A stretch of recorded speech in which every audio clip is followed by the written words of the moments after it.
All right, sports fans, how's everybody out there doing? William Martin coming at you one more time here on YouTube with another edition of the 300 Pounds of Sports Knowledge Podcast. So at 15 and 12, all signs point to the Syracuse Orange missing the NCAA tournament for a fifth consecutive year. The only way that that is going to change at this point, the Orange are going to have to run the table. So, and that includes winning the ACC tournament potentially. You look at this past Monday night for Syracuse. They lost 101 to 64 to Duke, and this was one of the worst losses in program history. And as the losses continue to pile up for Syracuse under former guard Adrian Autry, the calls from the Orange faithful that want him replaced are growing louder. You just think about this season, and it's been on a lull to say the least for Syracuse. I mean, they lost at home to Hofstra. No offense to Hofstra, but if you're Syracuse, you ain't got no business losing to them. Okay, and if you read the writing on the wall or walls in Central New York, you can foresee that changes, big changes, are coming to this once proud basketball program. Now, John Wildhack is set to step down as Syracuse's athletic director, which is going to make it a little bit easier for the school to replace Autry. Why? Because the guy who brought him in ain't going to be there. Now, we don't know who the next AD for Syracuse is going to be, but another big question is going to be whether or not that the school is going to decide to remain within the family to find their next basketball coach, or will they open things up and go outside of the family? Some of this is going to come down to me as far as who the school hires to be their new AD, talking to alumni, boosters, you name it. But, of course, there's going to be some names out there. Some people right now are going to be talking about another former Syracuse guard who is coaching not too far from Syracuse right now. And I'm talking about Jerry McNamara. And of course, Jerry McNamara was key as a player in the Orange winning their only national championship back in 2003. Spent many a year on the Syracuse bench. First under former head coach Jim Boeheim, and under the last 2 years, he's been at Siena. And so far, the Saints this year, they're 18-9, they're 11-5 within their conference, the Metro Athletic Atlantic Conference, or Metro Atlantic Athletic Conference, excuse me, and they're in third place in that league. And of course, there are going to be people who are going to call on Syracuse to bring him back. Another guy, if Syracuse wanted to stick within the family, Mike Hopkins. For so many years, Hopkins was a tremendous recruiter as an assistant coach under now former Syracuse head coach Jim Boeheim. It looked like he was basically he was the coach in waiting until he wasn't. And then he decided to take the Washington job, started off strong there, didn't work out for him on the latter end. He's been in the NBA ever since, working with the New Orleans Pelicans organization. You got to wonder if, he would come home, okay, if Syracuse wanted to stick with that theme, or do they want to go outside of the family, like I said, and go in a new direction? But regardless of who is going to be the next head coach at Syracuse, they need somebody who is going to galvanize this basketball crazed community. I'm old enough to remember, okay, when the JMA Wireless, which is called now, I grew up on it as the Carrier Dome. Okay, this place was always jumping for home games. That is no longer the case, and it really has not been the case for quite some time. Now, if you followed my channel, I've talked about this multiple times. You know that I've always been steadfast, saying that it was a mistake for Syracuse to join the ACC as they were chasing that football money. Syracuse gave up their soul, their presence, especially basketball wise, when they were in the original Big East Conference. Now, former Syracuse basketball head coach Jim Boeheim, of course, questioned the move when it happened. And more than a decade later, guess what? He was right. Now, however, no matter how much myself or other people gripe about this or are going to go gripe about this, um, it's not going to change things for Syracuse as a school. Has, of course, made their bed with the ACC.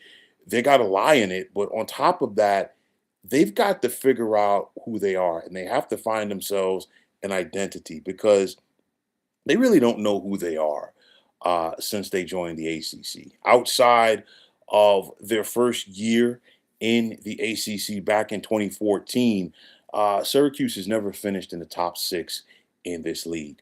Who are they? What is their identity? And can they find a way to figure out how they're going to compete in this league? These are very important questions that the Syracuse family, the Syracuse program needs to ask themselves. You know, Syracuse wants to consider themselves a basketball school. They've got a rich history. Okay, make no ifs, ands, or buts about it. But all of that rich history, you know, these kids that are playing ball nowadays, they don't know anything about it. They know about Carmelo Anthony.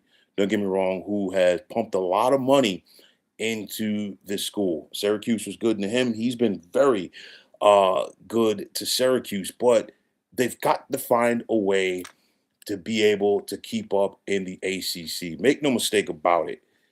Duke and North Carolina run things, and they're always going to run things in the Atlantic Coast Conference. I don't care if you've got a scenario where the Tar Heels are currently tied for sixth in this league, and of course Duke is leading it or not. Nonetheless, when you think about the ACC, you think about Tobacco Road, and you think about Duke and Carolina. Syracuse, like I said, they've been caught up in the wash, and it's a big wash. That is the ACC. We're talking about 17 schools in this league. And like I said before, it just has not been working out for them. They've got to try to figure this thing out recruiting wise because they're not getting kids that have an NBA future consistently. They haven't been doing that. And it's been that way for close to a decade now. Okay. For me, I've always felt like, you know, the recruiting started to fall off when Mike Hopkins left Syracuse because, again, in my opinion, he was the glue behind Jim Boeheim when it came to this basketball program. But getting back to what I said before, they've got to find themselves an identity. When you think about Syracuse for so many years under Jim Boeheim, you thought about the 2-3 zone. Of course, that's no longer the case. Um, and that was a staple, if you will, as far as Syracuse went. Boeheim had a system. He recruited bigs who could clog up the paint defensively, versatile wings at the front of the zone, versatile wings at the back of the zone. What is Syracuse's identity? They've got to figure out something going forward. It's one of those where, like I said, the recruiting's not there. They've got a lot of alums, famous basketball alums, that'll be more than happy to help out this program. And they're proud and they want to see their beloved Orange get back into contention. You're talking about Syracuse, like I said, last year they lost more than 10 games in the ACC. And the same could be said for 2023 as well as 2022. And they're staring down the barrel of that once more as they're currently 6-8 in this league. And like I said, at this point, Syracuse is going to have to pull out a miracle in order to get to the NCAA tournament. And of course, they're going to have to run the table.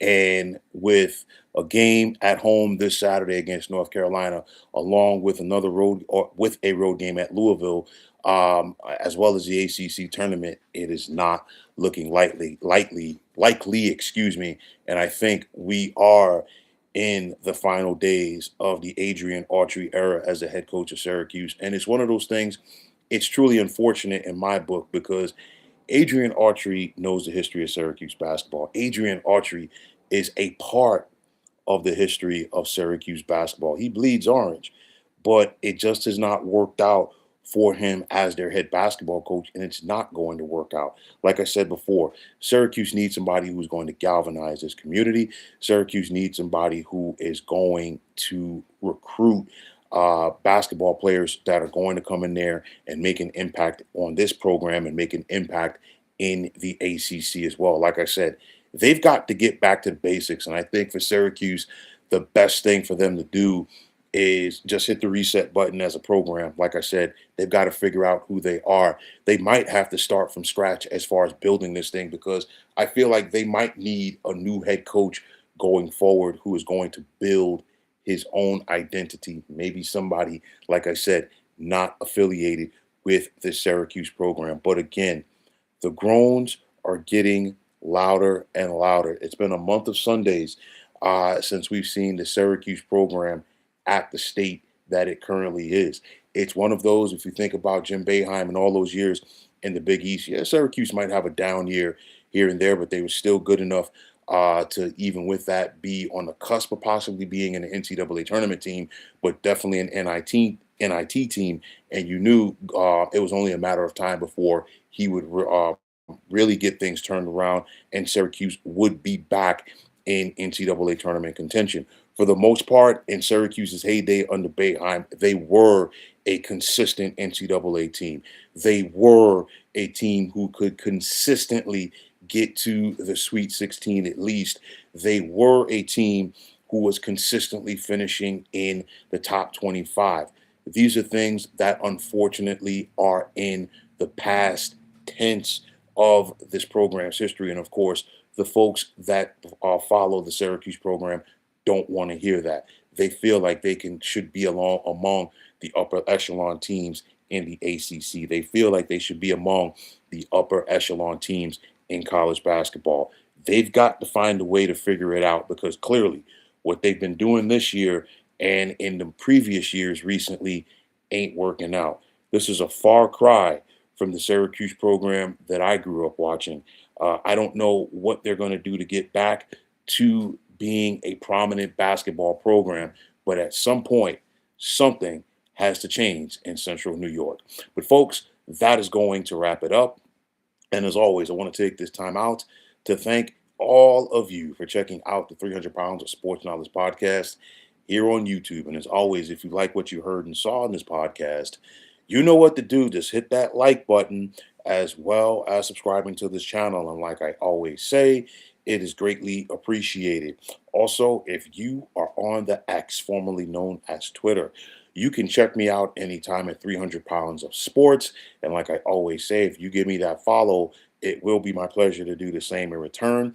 That also goes for Instagram, where you can check me out at 300 Pounds of Sports Knowledge. Also, if you're on the X, pardon me, I said the X, excuse me, on Facebook, check out the Sports Depot 365. And as far as I'm concerned, one of the better sports groups going on social media. But until next time, fine folks, my name is William Martin, and I am signing off. And I'm saying thanks once again for checking out the 300 Pounds of Sports Knowledge podcast here on YouTube. Be well, everybody.